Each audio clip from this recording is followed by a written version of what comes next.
Independence day പഴയ സുഖമൊന്നുമില്ല. അതങ്ങനെ ചെറുപ്പത്തിൽ ഇൻഡിപെൻഡൻസ് ഡേ എന്ന് പറയുമ്പോൾ കോട്ടിയും ബലൂണും അരങ്ങും വായനശാലയിലെ സ്കൂളിലും പരിപാടിയും ബാലരംഗ സമ്മാനവും പിന്നെ ഞാൻ സ്പീച്ചൊക്കെ പറഞ്ഞിട്ടുണ്ടാവും. ഞാൻ എൻ്റെ വീട്ടിൽ തന്നെ ഫ്ലാഗ് ഓഫ് എടുത്തിട്ടുണ്ട്. പിന്നെ അത് മാത്രമല്ല, നമ്മളന്ന് ചെറുതാറുന്നല്ലോ.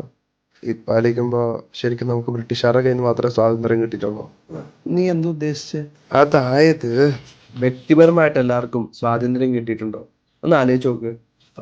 ജാതിയുടെ പേരിൽ ഇപ്പോഴും പ്രശ്നങ്ങൾ നടക്കുന്ന സ്ഥലങ്ങളുണ്ട്. അവിടെ എന്തൊക്കെ ഉണ്ടായിട്ടും തിരിഞ്ഞു നോക്കാത്ത, ഇനി അവകാശം ഉണ്ടായിട്ട് പോലും തുറന്നവരുടെ വായടപ്പിക്കുന്ന അധികാരികളുള്ളപ്പോൾ, ശരിയായ വിദ്യാഭ്യാസം ഇപ്പോഴും കിട്ടാത്തവരുള്ളപ്പോൾ, നമ്മളെ 24 മണിക്കൂർ നിരീക്ഷിക്കുന്ന CCTV പോലുള്ള അയൽവക്കത്തുള്ള ആൾക്കാരുള്ളപ്പോൾ, ഒരാണും പെണ്ണും ഒരുമിച്ച് ഇരുന്നാൽ സദാചാരക്കാര് വളയുന്ന സ്ഥലങ്ങളുള്ളപ്പോൾ, ഇക്കാലത്തും ഒരു സ്ത്രീ പുറത്തു പോകാൻ ഉള്ളിൽ പേടിക്കുന്ന അവസ്ഥയുള്ളപ്പോൾ, ഈ അടുത്ത് കൊൽക്കത്തയിലുണ്ടായത് അറിഞ്ഞാൽ ഒരു ബ്രൂട്ടൽ റേപ്പ് കേസ് നടന്നിട്ടും അതൊരു ഡോക്ടറെ, തെളിവുകൾ ഉണ്ടായിട്ട് പോലും ഒരു തീരുമാനമാവാതെ കൂടെയുള്ള ഒരു സമരങ്ങളായിട്ട് നടക്കുമ്പോഴും, ചില മീഡിയ അത് ഹൈഡ് ചെയ്യാൻ നോക്കുമ്പോഴും, ഇതൊന്നും വരാതെ അഴിമതി, ചൈൽഡ് ലേബർ, നമ്മൾ പോലും അറിയാതെ ആഡ്സിന് വേണ്ടി നമ്മളെ ട്രാക്ക് ചെയ്യുന്ന ആപ്സ് ഉള്ളപ്പോൾ പറയൂ സുഹൃത്ത്, എങ്ങനെയാണ് എല്ലാ വ്യക്തികൾക്ക് സ്വാതന്ത്ര്യം കിട്ടുന്നത്?